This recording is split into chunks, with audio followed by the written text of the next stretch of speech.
Sobat Intres Palangkaraya, bertemu kembali di Popeye, podcast KPPN Palangkaraya. Bersama saya Vinesia, di kesempatan kali ini ditemani dengan Kasih dari Seksi Verifikasi dan Akuntansi KPPN Palangkaraya, Bapak Hendrik Wijaya. Selamat sore Pak Hendrik. Sore Mbak Vin. Iya, bagaimana kabarnya Pak? Oh, baik sekali. Baik sekali. Luar biasa di topik hari ini kita akan membahas tentang rekonsiliasi eksternal ya, Pak. Ya, Nah, ini mungkin adalah salah satu hal yang familiar untuk rekan-rekan Sobat Intres KPPN Palangkaraya, utamanya di bidang operator ya, Pak. ya, betul Untuk sekali. teman-teman operator pelaporan yang memegang role di Sakti seperti itu. Mungkin sebagai pembuka ada juga nih Pak pendengar-pendengar di Sobat Interest yang tidak familiar dengan rekonsiliasi eksternal. Boleh diceritakan dulu Pak, dijelaskan rekonsiliasi itu seperti apa Pak? Nah, seperti ini Mbak Vin. Jadi kalau rekonsiliasi eksternal itu kita secara pengertian ini kita bisa lihat dalam peraturan Dirjen Perbendaraan itu nomor 8 garing PB tahun 2023. Ini tentang tata cara monitoring kualitas data laporan keuangan, rekonsiliasi dan penyampaian laporan keuangan pada kementerian negara atau lembaga. Nah, di dalam ketentuan tersebut ini menyebutkan bahwa rekonsiliasi itu adalah proses pencocokan data transaksi keuangan yang diproses dengan beberapa sistem yang dimiliki oleh Direktorat Jenderal Perbendaraan ini yang berbeda-beda berdasarkan dokumen sumber yang sama. Nah, ini biasanya yang dibandingkan adalah data pada aplikasi SPAN yang berada wewenangnya ada di KPPN dan data pada Sakti masing-masing Satker. Seperti itu, Mbak Afin. Iya, berarti memang ada pencocokan transaksi Ya, gitu ya betul Pak. sekali. Yang mana kalau memang ada perbedaan itu akan termonitor dan harus ditindaklanjuti seperti Ya, itu Pak. seperti itu. Oke, berarti kalau demikian sebenarnya proses rekonsiliasi eksternal ini sendiri dapat tercapai dengan adanya penerbitan surat ya Pak? Ya, betul. Itu surat hasil rekonsiliasi atau kita biasa sebutnya SHR. SHR. Iya. SHR ini berarti dapat diterbitkan apakah secara otomatis Pak atau manual dari KPPN? Nah, kalau saat ini pengembangan dari Direktorat Jenderal Perbendaraan, jadi melalui aplikasi Monsakti, Mm-mm. SHR itu akan terbit secara otomatis. Nah, begitu pada sebelum batas waktu itu akan terbit sesuai dengan kapan Satker melakukan tutup periode. Seperti itu, Oke, Mbak Vin. berarti memang ada syarat yang harus dipenuhi ya Pak. Oh iya. Selain tutup periode permanen Pak, Hmm, kalau tutupnya kan memang di aplikasi Sakti. Itu ya. ada syarat lain yang harus dipenuhi oleh Satker, Pak. Ya, dalam ketentuan di Per 8 sendiri itu diatur bahwa masing-masing satker kementerian atau lembaga itu dia wajib menyelesaikan eh, TDK, transaksi dalam konfirmasi, dan to-do list yang muncul pada monitoring di aplikasi Monsakti. Jadi TDK maupun to-do list ini harus diselesaikan oleh satker supaya proses tutup periode pada masing-masing modul ini bisa dilaksanakan. Hmm. Baik, berarti tadi syaratnya kalau boleh saya rangkumkan ada Ya, 3 ya, Pak. Yang pertama itu ada transaksi dalam konfirmasi atau ya, TDK yang harus diselesaikan pencatatannya oleh bendahara barangkali seperti itu ya, ya, Pak. seperti itu. Ada bendahara pengeluaran dan barangkali kalau ada bendahara penerimaan Ya, juga melakukan pencatatan, lalu ada to do list atau biasanya kita singkat TDL ya Pak, TDL, seperti itu. betul. TDL yang jenisnya barangkali ada beberapa macam seperti itu Pak, Macam-macam. periodisasinya. Iya, Oh ya, ada periodisasinya. apa saja Pak? Kalau periodisasi penyelesaian TDL-nya itu dibagi dari bulanan, Mhm, triwulan, dan tahunan. Dan ada juga to-do list yang lainnya. mhm. Nah, ini memang bukan suatu kewajiban untuk Satker menyelesaikan pada periode itu, tapi pada akhir tahun diharapkan to-do list seluruh yang muncul termasuk to-do list lainnya ini dapat diselesaikan dan sudah terselesaikan. Seperti itu. Oke, berarti to do list yang tadi macam-macam, periodisasinya seperti itu Pak harus Iya, diselesaikan, dan terakhir dilanjutkan dengan tutup buku ya Pak, iya, secara permanen seperti itu. Mungkin ini karena kita udah di penghujung tahun Pak, ya, boleh kita review sedikit kalau pelaksanaan rekonsiliasi eksternal di Satker-Satker Mitra KPPN Palangkaraya nih, Sobat Interest nih yang lagi menyimak itu menurut pendapat Bapak sudah seperti apa sih Pak pelaksanaannya? ya. Kalau, penyelesaian, atau pelaksanaan rekonsiliasi eksternal pada tahun 2025 ini menunjukkan, perbaikan yang signifikan. Kenapa kita katakan demikian? Karena pada tahun 2025 ini seluruh satker ini telah terbit, surat hasil rekonsiliasi ini tepat waktu, yang Wah. dimana dimulai dari periode Februari 2025 sampai dengan Eee, periode November 2025, yang memang sudah berakhir di tanggal 15 Desember yang lalu. Nah, yang harapan kami dari, seksi verifikasi dan akuntansi KPPN Palangkaraya, kita harapkan pada pelaksanaan rekonsiliasi Desember, ini seluruh satker, kementerian dan lembaga ini dapat menyelesaikan rekonsiliasinya tepat waktu, dan terbit SHR-nya. Nah, itulah harapan kami. Nah, tetapi memang untuk trennya sendiri dibandingkan dengan tahun 2024 Mhm. ini, memberikan, hasil yang memuaskan, seperti itu, Mbak. Oke, berarti memang ada peningkatan ya Iya, Pak betul dari sekali. Satker-Satker Mitra KPPN Palangkaraya, dan untuk itu boleh mungkin kita tepuk tangan Oh, ya iya. Pak. Ya luar biasa. Mungkin selain itu Pak, selain memang kinerja yang sudah meningkat, barangkali kan karena banyak faktor yang mempengaruhi SHR ini terbit secara tepat Mhm, waktu untuk masing-masing sobat-sobat interest Satker KPPN Mitra Palangkaraya, yang barangkali terdapat pergantian operator sehingga ada iya, transfer knowledge-nya yang mungkin ada terjadi perbedaan, tidak sepenuhnya dapat tersampaikan dengan baik. Mungkin ada isu-isu yang terjadi, Pak, dalam proses penyelesaian atau penerbitan SHR ini iya, sepanjang berjalannya tahun 2025.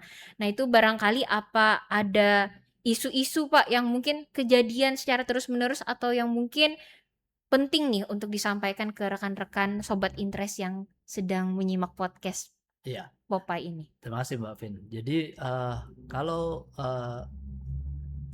kendala yang sering terjadi, yang sering berulang-ulang itu hanya, pada satker sendiri ini biasanya baru mulai melakukan pencatatan, khususnya itu maaf, itu khususnya untuk pendapat, PNBP, pencatatan PNBP dan pencatatan pengembalian belanja ini, umumnya dilakukan setelah periode, transaksi. Nah, ini juga Hmm. yang menjadi, keterlambatan ketika satker ini melakukan, pencatatannya di periode tersebut. Otomatis TDK yang muncul itu lebih banyak. Nah, Mhm. lebih banyak pada, pencatatan, atau belumnya dicatat, PNBP maupun pengembalian belanjanya. Nah, yang Mmm. kedua yang paling, banyak juga yang kita temui terkait dengan TDK itu adalah salah penggunaan akun. Nah, ini Oke. caranya dapat diselesaikan melalui koreksi penerimaan negara. Nah, ini dapat diajukan ke KPPN untuk dilakukan koreksi. Nah, ini harapan kami, di awal-awal periode pelaksanaan rekonsiliasi, Satker ini sudah dapat memitigasi yang mana-mana transaksi yang memang, eee, salah penggunaan akunnya. Nah, Mmm. ini otomatis dari Satker bisa lebih cepat menyampaikan, koreksinya ke KPPN. Seperti itu, Mbak Mhm. Fit. Oke, Pak. Berarti tadi yang pertama mungkin karena ada dalam tanda kutip penundaan ya, Pak, Ya, penundaan itu dia. pencatatan transaksi. Jadi misalnya mungkin berkaca dari periode rekonsiliasi terakhir ya, Pak, itu Ya, pelaksanaan rekonsiliasi untuk transaksi sampai dengan 30 November 2025, barangkali karena batas rekonnya 15 Desember seperti itu, Pak. ya, Jadi di bulan Desember baru dilakukan ya, pencatatan. seperti itu. Iya. Nah, harapan kami Mhm. sebenarnya, begitu sudah bisa, dalam periode berjalan pun sebenarnya Satker sudah bisa melakukan pencatatan. Nah, itu kita Mmm. harapannya berjalan, ataupun kalau memang nggak bisa pada saat periode transaksi itu dilakukan di awal-awal bulan Desember untuk periode November ya, seperti itu Mbak Vin. Jadi Oh, tidak menunggu pada saat mendekati batas rekonsiliasi. oke.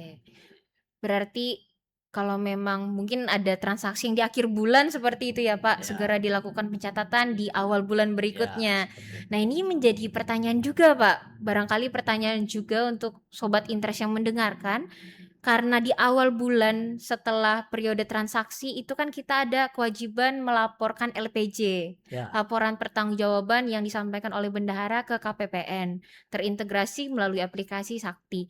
Nah, apakah sebenarnya harus duluan menyusun LPJ ataukah menyelesaikan rekon dulu nih Pak? Kalau hmm, seperti itu. iya. Jadi kalau kita berkaca dari periodisasi penyelesaian LPJ dengan rekon, nah memang ini kan sebenarnya pada periode yang sama ya. Jadi dia berjalan barengan. Namun pada prinsipnya penyelesaian rekon ini yang seperti saya katakan tadi, ada pencatatan PNBP maupun pencatatan pengembalian belanja yang sifatnya kalau di LPJ itu dicatat pungut dulu baru disetorkan, ataupun dia melalui interkoneksi. Nah, sebaiknya uh, dari Satker ini dapat menyelesaikan TDK-nya terlebih dahulu sebelum menyampaikan LPJ. Jadi data-data terkait PNBP maupun pengembalian belanja ini tercover dalam LPJ-nya. Seperti itu. Hmm. Baik, berarti dalam tanda kutip memastikan bahwa semua transaksi itu memang sudah tercatat Ya, dan yang disajikan di LPJ itu adalah sepenuhnya transaksi di bulan yang dilaporkan ya. itu ya, Pak. Seperti juga yang Mhm, tadi saya sampaikan Mbak Vin, yang mhm, terkait dengan kesalahan penggunaan akun. mhm, Jadi itu sebisa mungkin juga sudah dideteksi oleh Satker bahwa terjadi ada kesalahan penggunaan akun. Jadi pada saat penyajian LPJ itu lebih akurat terkait mmm. akun-akun belanja ataupun yang lainnya ya seperti itu. Oke.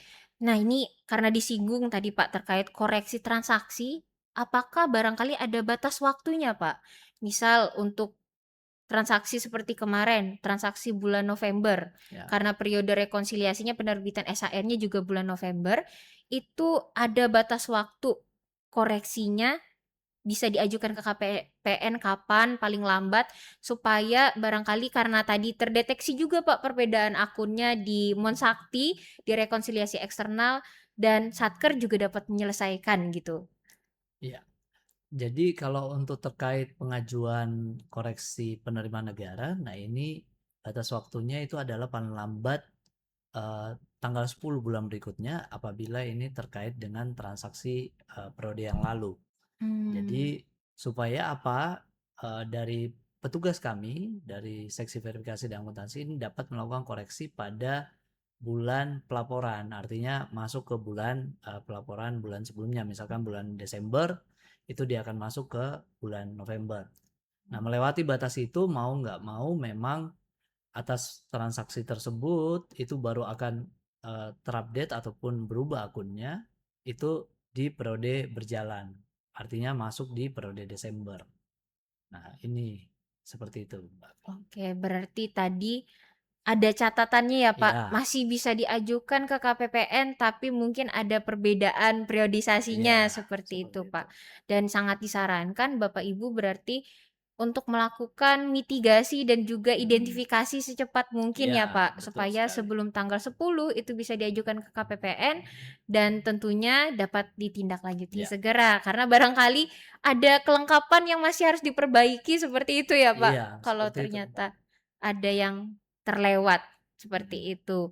Nah, ini karena sudah dijawab dengan jelas LPJ dulu atau rekonsiliasi dulu, berarti jawabannya silahkan Bapak Ibu dicek dulu rekonnya ya Pak. Iya, seperti itu. Dicek rekonnya, seperti itu baru nanti dipastikan LPJ-nya juga sudah sesuai inputnya, baru disampaikan ke Iya, KPPN untuk mendorong penyajian LPJ yang lebih berkualitas. iya, Oke. Selain itu, Pak, ini karena kita sudah di penghujung tahun 2025 nih, mm, Pak. Berarti kan rekonsiliasi terakhir itu adalah transaksi sampai dengan Desember, ya, tanggal 31 yang jatuh pada hari kerja juga. Nah, Terkait hal ini, apakah ada arahan-arahan tertentu yang harus diperhatikan oleh Sobat Interest Mitra KPPN Palangkaraya dalam mempersiapkan penyelesaian tindak lanjut Rekon Desember di tahun 2026 nanti, Pak? Oh, baik Mbak Vin. Jadi kalau untuk karena kita sudah sampai di penghujung tahun, ini adalah periode terakhir kita melakukan pencatatan. Nah, artinya eh, untuk pencatatannya hanya bisa kita lakukan di periode 12. Artinya periode Desember itu pun kalau memang ada pencatatan yang kurang itu dilakukan di periode 13 ya, unaudited. Namun kita sangat-sangat sarankan ke Satker ini di periode 12 seluruh pencatatan transaksinya mulai Januari sampai Desember 2025 ini sudah selesai dan tidak menimbulkan selisih ataupun ada kurangnya pencatatan. Nah, ini kita harapkan dari Satker sudah mulai persiapan transaksi-transaksi yang uh, sudah harus masuk di periode Desember 2025 supaya pada saat penyusunan unaudited pun ini juga Satker tidak mengalami kendala ya seperti itu. Nah, yang berikutnya yang perlu diperhatikan adalah yang awal tadi yang kita bahas ya terkait penyelesaian TDK dan to-do list. Nah, ini karena kita sudah masuk di periode Desember, otomatis TDK menjadi suatu kewajiban juga harus diselesaikan semua. Nah, termasuk yang to-do list yang sifatnya tahunan. Nah, to-do list yang sifatnya tahunan harus diselesaikan oleh Satker juga di periode Desember ini. Nah, ini karena periode Desember kan adalah periode terakhir kita melaksanakan rekonsiliasi eksternal. Nah, ini harus diselesaikan oleh Satker. Nah, yang selanjutnya itu ini kita sudah sampai di Desember, ya mau nggak mau kita akan mengikuti prosedur yang ada di ketentuan Per 17 tahun 2025 itu tentang langkah-langkah akhir tahun ya. Nah, ini juga kita menjadi perhatian kami di seksi verifikasi dan akuntansi KPPN Palangkaraya. Nah, ini yang pertama itu adalah bendahara pengeluaran. Ini juga harus mulai mengatur pengembalian terkait dengan UP uang persediaan maupun TUP tambahan uang persediaannya. Nah, ini juga harus sudah apabila bersisa ini bendahara pengeluaran harus mengembalikannya paling lambat di tanggal 31 Desember 2025. Oke, Pak. Gitu. Ini saya mengonfirmasi dulu, Pak. Ini kan kalau misalnya yang kita ketahui UP dan TUP ini kan posisinya ada yang di rekening, ada juga yang di kas tunai. Nah, itu berarti yang dikembalikan utuh total keduanya, Pak? Iya, seperti itu.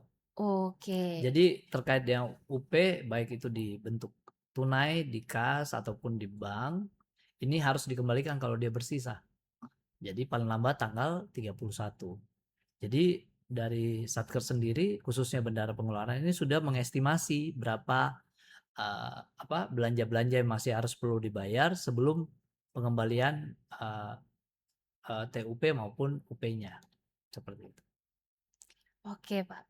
Selain tentang pengembalian sisa UP dan TUP ini, Pak, itu kan memang agak riskan ya, Pak. Apalagi kalau memang pecahan terkecilnya itu ada, Pak, kayak sepersekian rupiah.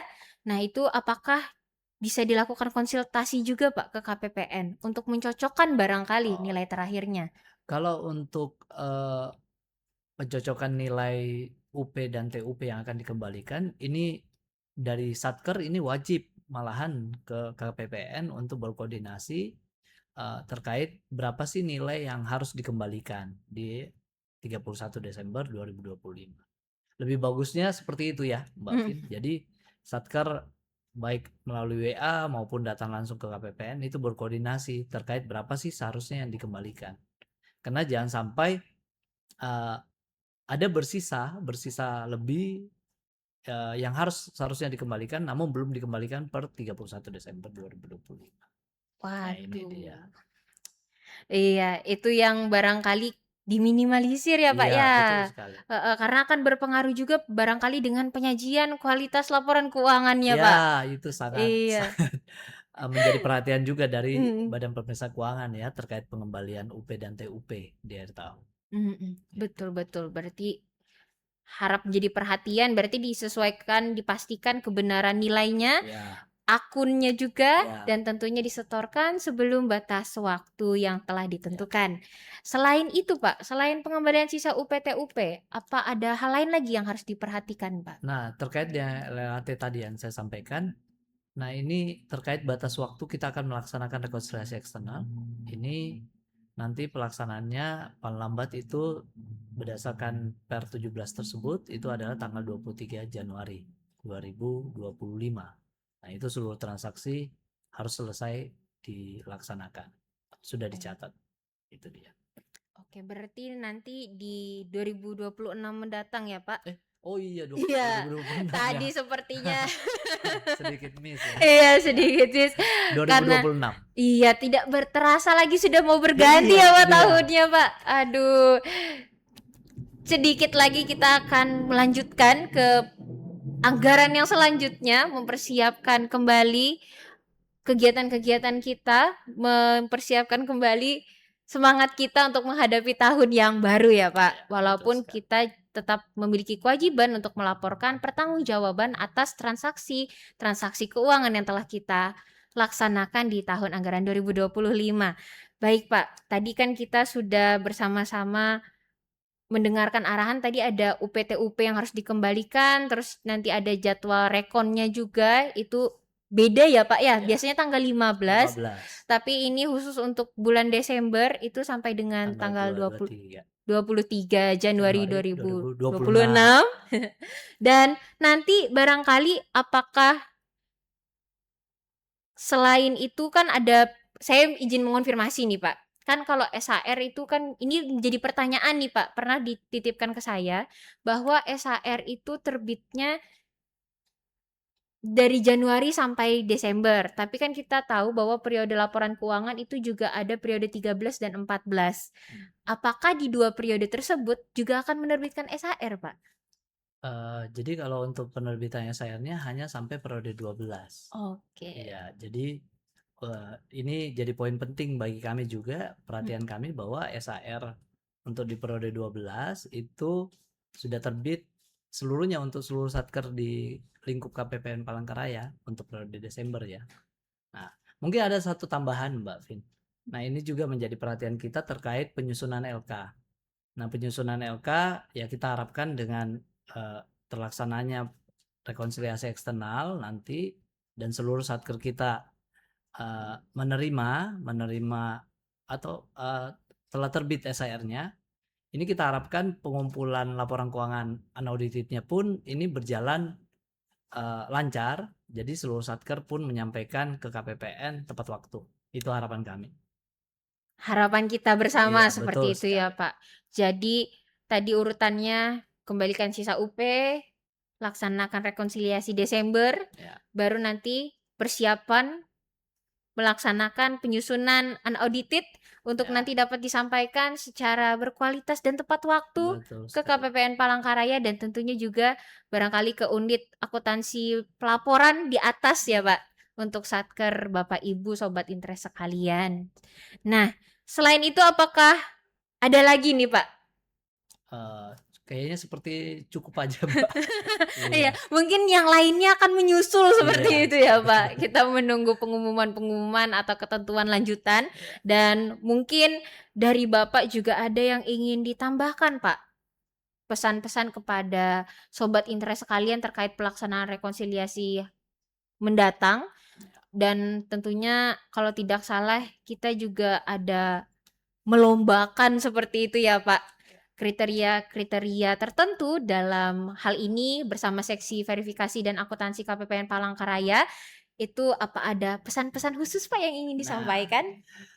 kalau untuk ininya dari kami apabila satuan kerja dari kementerian atau lembaga di lingkup KPPN Palangkaraya menghadapi kendala dalam hal terkait dengan penyelesaian eh, TDK maupun to-do list pada saat periode rekonsiliasi eksternal Desember nanti. Nah, ini kita harapkan dari Satker segera berkoordinasi dengan KPPN melalui HCSO ataupun datang ke KPPN ataupun menghubungi staf di seksi verifikasi dan akuntansi. Seperti itu Mbak Vin. Oke Pak, berarti koordinasinya jalan ya Iya. Pak. Jadi secepat mungkin disampaikan kendalanya, dan kalau misalnya memang dalam hal tertentu bisa bahkan langsung datang ke KPPN Palangkaraya, langsung datang saja seperti Iya. itu Pak. Oke. Nah mungkin ini sekedar iklan juga Pak sebentar, kita juga ada pengalihan aplikasi apa yang digunakan dalam penyampaian tiket kepada CSO KPPN, khususnya KPPN Palangkaraya itu yang dulu sebelumnya menggunakan aplikasi Monsakti, beralih ke aplikasi My Interest. Jadi kalau ada sobat interest yang barangkali belum mendaftarkan user digitnya seperti itu Mhm. ya Pak, bisa didaftarkan agar nanti dapat mengajukan pertanyaan secara lebih leluasa secara online melalui aplikasi ini. Oke, mungkin tadi adalah closing ya Pak, dari Bapak Hendrik selaku Kepala Seksi Verifikasi dan Akuntansi Ya. KPPN Palangkaraya di podcast KPPN Palangkaraya hari ini. Terima kasih Sobat Interest sekalian. Dengan demikian berakhirlah podcast Popeye pada sore hari ini, dan akhir kata kami sampaikan bahwa KPPN Palangkaraya berkomitmen penuh untuk mendukung WBK WBBM dan seluruh layanan KPPN Palangkaraya adalah Rp0 atau tidak dipungut biaya apapun. Demikian Sobat Interest, sampai berjumpa di Popeye selanjutnya. Dadah!